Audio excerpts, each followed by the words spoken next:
दोस्तों नमस्कार। आप सुन रहे हैं श्री रामचरितमानस का 5वां अध्याय, जिसे हम 5वां कांड भी कहते हैं, सुंदरकांड। सुंदरकांड में आप सुन रहे हैं कि हनुमान जी सीता की खोज करते हुए और रावण की सभा में पहुंच गए हैं। रावण और हनुमान जी की तीखी नोक-झोंक हो रही है। आज की वीडियो में 2-23 से आप जान पाएंगे कि आगे क्या घटनाक्रम होता है रावण की सभा में हनुमान जी के साथ। 2-23 शुरू होता है। मोह मूल बहुशूल प्रद त्यागहु तम अभिमान भजहु राम रघुनायक कृपा सिंधु भगवान। अर्थात मोह ही जिसका मूल है, ऐसा व्यक्ति जो मोह में फंस जाता है, ऐसे अज्ञान जनित बहुत पीड़ा देने वाले तम रूप अभिमान का त्याग कर दो और रघुकुल के स्वामी कृपा के समुद्र भगवान श्री रामचंद्र जी का भजन करो। लेकिन इस पर भी रावण को कुछ समझ नहीं आ रही। आगे क्या कहते हैं? जदपु कही कपि अतहित बानी भगत विवेक विरत नैसानी बोला बिहसी महाअभिमानी मिला हमै कपि गुरु बड़ ज्ञानी। यद्यपि हनुमान जी ने भक्त ज्ञान वैराग्य और नीति से सनी हुई बहुत ही हित की बात कही, तो भी वह महान घमंडी रावण बहुत हंसकर हनुमान जी पर व्यंग करते हुए बोला कि हमें ये बंदर बड़ा ज्ञानी गुरु मिला है, शिक्षा तो ऐसे दे रहा है जैसे कि हमारा ये गुरु हो। तभी कहते हैं कि मृत्यु निकट आई खल तो ही लागे से अधम सिखावन मोही उल्टा हो यह कह हनुमाना मति भ्रम तोर प्रगट में जाना। रे दुष्ट, तेरी मृत्यु निकट आ गई है, अधम मुझे शिक्षा देने चला है, ऐसा रावण हनुमान जी से कहता है। हनुमान जी ने कहा इससे उल्टा ही होगा, अर्थात मृत्यु मेरी नहीं तेरी निकट आई है। यह तेरा मति भ्रम है, यानी कि बुद्धि का फेर है। मैंने प्रत्यक्ष जान लिया है, ये मुझे पता चल रहा है। सोने का पी वचन बहुत खिसियाना बेग न हरहु मूड कर प्राणा सुनत निशाचर मारन धाय सचिवन सहित विभीषण आए। हनुमान जी के वचन सुनकर वह बहुत ही कुपित हो गया, बहुत ही गुस्सा हो गया और बोला कि अरे इस मूर्ख का प्राण शीघ्र ही क्यों नहीं हर लेते। उसने अपने सैनिकों को आदेश दिया कि इस बंदर को तुरंत मार दो। सुनते ही राक्षस उन्हें मारने दौड़े। उसी समय मंत्रियों के साथ विभीषण जी भी वहां आ गए। नाई शीस करे विनय बहुता नीति विरोध न मारियो दूता आन दंड कछु करे गोसाई सबही कहा मंत्र भल भाई। और विभीषण ने उन्होंने सिर नवाकर और बहुत विनय करके रावण से कहा कि दूत को मारना नहीं चाहिए, यह नीति के विरुद्ध है। हे गोसाई, कोई दूसरा दंड दिया जाए। सबने कहा भाई यह सलाह उत्तम है। सभी मंत्री बोले कि विभीषण जी का ये परामर्श ठीक है, इसको हमें मानना चाहिए। तो रावण इस परामर्श को मान गया और क्या कहता है? सुनत भैया से बोला दस कंधर अंग भंग करी पठैया बंदर। अर्थात ये सुनते ही रावण हंसकर बोला, अच्छा तो बंदरों को अंग भंग करके भेज कर लौटा दिया जाए, क्योंकि बंदरों को अपनी पूंछ से बहुत ममता होती है, इसलिए इसकी पूंछ जला दी जाए। आगे क्या कहते हैं? कप के ममता पूंछ पर सबही कहूँ समुझाय तेले बोर पट बांधे पुन पावक देव लगाए।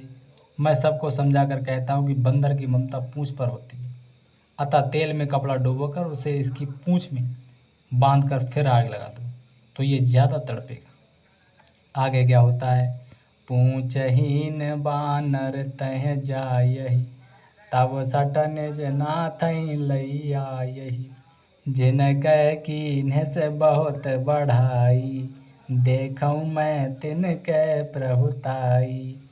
रावण कहता है कि जब बिना पूछ का ये बंदर वहाँ अपने स्वामी के पास जाएगा, तब ये मूर्ख अपने मालिक को साथ ले आएगा, जिनकी इसने बहुत बड़ाई की है। मैं जरा उनकी प्रभुता सामर्थ्य को तो देखूं, कितना बल है उनके अंदर। तो आगे कहते हैं, बचन सुनत कपि मन मुस्काना, भई सहाय सारद में जाना। जातु धान सुनि रावण बचना, लगे रचै मूढ़ सोई रचना।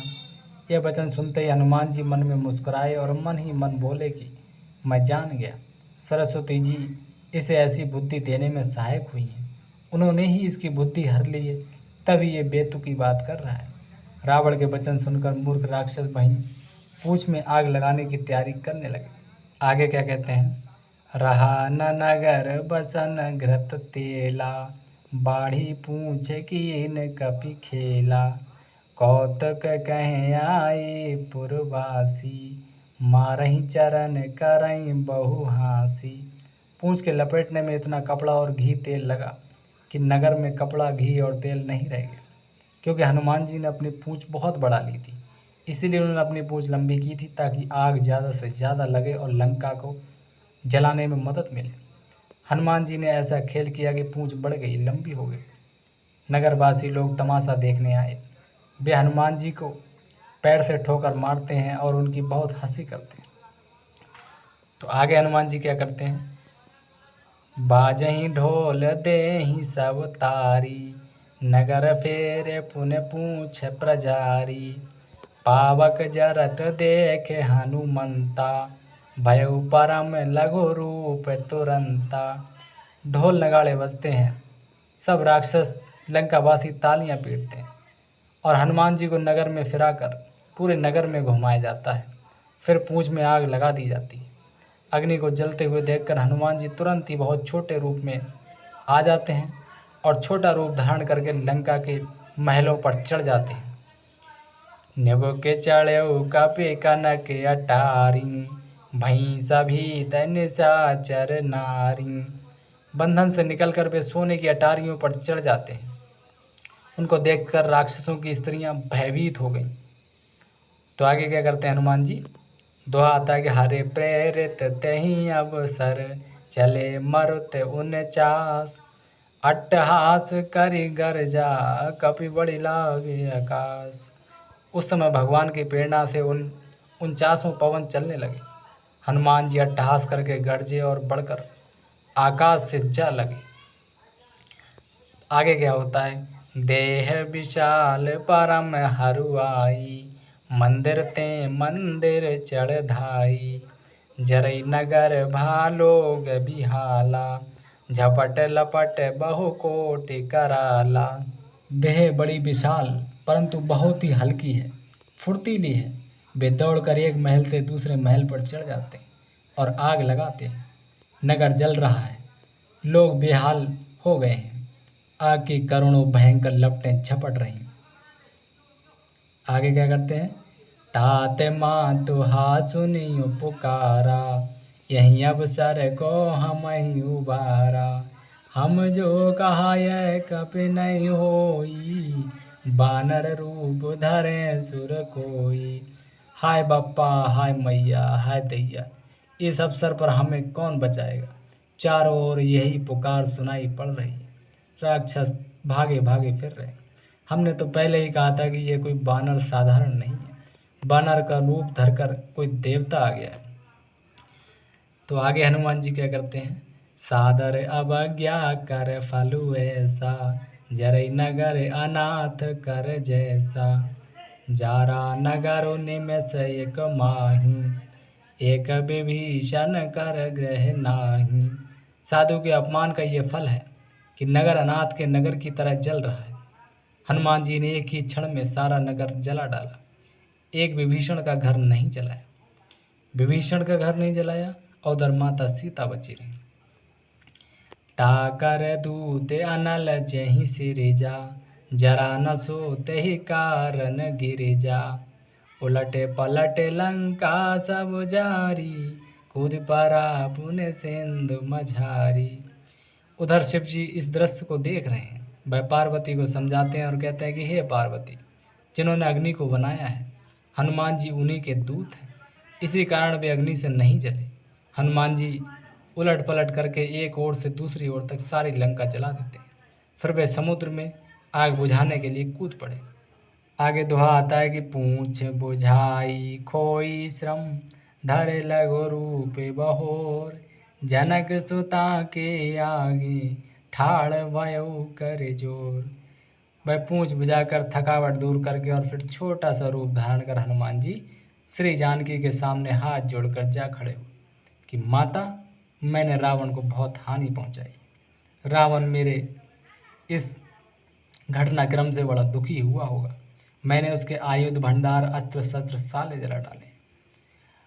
तो कहते हैं हनुमान जी, मात मोह दीजे कछु चीन्हा, जैसे रघुनायक मोह दीन्हा, चूड़ा मणि उतार तब दयऊ, हरस समेत पवन सुत लयऊ। हनुमान जी ने कहा कि हे माता, मुझे कोई चिन्ह यानी कि पहचान दीजिए ताकि मैं प्रभु को दिखाऊं और वो समझ जाए कि मैं माता से मिल के आया हूँ। जैसे रघुनाथ जी ने मुझे दिया था, तब सीता जी ने चूड़ामणि उतार कर दी और हनुमान जी ने उसको हर्षपूर्वक ले लिया और अपने पास रख लिया। आगे क्या कहते हैं, कहूँ तात यस मोर प्रणामा, सब प्रकार प्रभु पूरन कामा, दीन दयाल बिरद संभारी, हरनाथ मम संकट भारी। जानकी जी ने कहा कि हे तात, मेरा प्रणाम निवेदन करना और इस प्रकार कहना कि हे प्रभु, यद्यपि आप सब प्रकार से पूर्ण काम हैं, आपको कोई काम अधूरा नहीं है, आप सब कुछ कर सकते हैं, आपको किसी प्रकार की कामना नहीं है, तथापि फिर भी दीनों दुखियों पर दया करना आपका व्रत है और मैं दीन हूँ, इस समय मुझसे ज़्यादा दुखी और कौन। अतः उस व्रत को याद करके हे नाथ, मेरे भारी संकट को दूर कीजिए। आगे क्या कहते हैं, तात शक्र सुत कथा सुनायहु, बान प्रताप प्रभुइ समुझायहु, मास दिवस महु नाथ नावा, तो पुण्य मोहि जियत नहीं पावा। हे तात, इंद्रपुत्र जयंत्र की कथा घटना सुनाना प्रभु को उनके बाण का प्रताप समझाना, उनको याद दिलाना। यदि वे महीने भर में नाथ ना आए तो फिर मुझे जीती ना पाएंगे, अर्थात मैं रावण के राक्षस मुझे मार देंगे। और कहते हैं, कहो कपि कही विधि राखहु प्राणा, तुमहु तात कहत यबु जाना, तो ही देख शीतल भई छाती, पुण्य मोह कहूँ सोई दिन सो राती। हे हनुमान, कहो मैं किस प्रकार प्राण रखूं। हे तात, तुम भी अब जाने को कह रहे हो, तुमको देखकर छाती ठंडी हुई थी, फिर मुझे वही दिन और वही रात देखने को मिलेगा। तुमसे मुझे एक सहारा मिला था, जैसे समुद्र में किसी को किनारा मिल जाता। दोस्तों, आज की वीडियो यहीं तक। कल दोहा 27 से बालकांड श्री रामचरितमानस का आगे जारी रखेंगे।